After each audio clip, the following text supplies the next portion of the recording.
suis Romain Javard, je suis spécialiste en médecine interne. J'ai commencé à pratiquer dans cette spécialité en 2015, depuis presque 10 ans maintenant. C'est une chienne qui avait uniquement 5 mois quand on l'a vue pour la première fois, parce qu'en fait elle avait des problèmes de perte urinaire involontaire et d'infection à répétition depuis son adoption. Donc elle était née avec une anomalie. Le sphincter ne peut plus exercer son travail correctement et l'urine va s'écouler en fait de façon continue jusqu'à l'extérieur sans être retenue dans la vessie via le sphincter. Et donc c'est son vétérinaire de famille qui a suspecté cette condition et qui nous l'a référé pour confirmer le diagnostic puis par la suite procéder à l'intervention. Dans le fond, on va essayer de corriger cette anomalie en passant par les voies naturelles. Donc on va rentrer avec une caméra au niveau de l'urètre et puis une fois qu'on va visualiser l'urtère ectopique, on va essayer de le corriger avec un laser.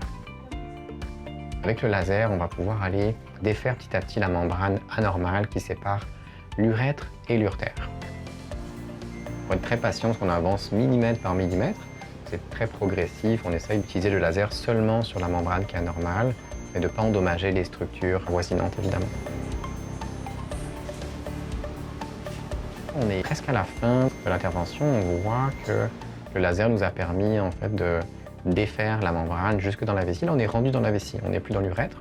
Et donc, l'arrivée de l'urine du rein va se faire directement dans la vessie. Comme ça devrait être le cas sur un animal en santé qui n'aurait pas cette malformation.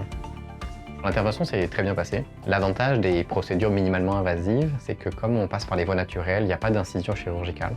Donc les animaux s'en remettent très bien, très rapidement. Il y a très peu d'inconfort post-opératoire. Donc c'est souvent les animaux qui vont soit pouvoir rentrer à la maison la journée même ou le lendemain. Dans ce cas-ci présent, on a gardé le patient en observation la nuit.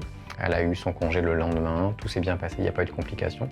Et en fait, quand on l'a revue quelques semaines après, elle n'avait plus du tout de signes d'incontinence, elle n'avait plus de perte urinaire involontaire, puis elle n'a plus refait d'infection urinaire jusqu'à maintenant.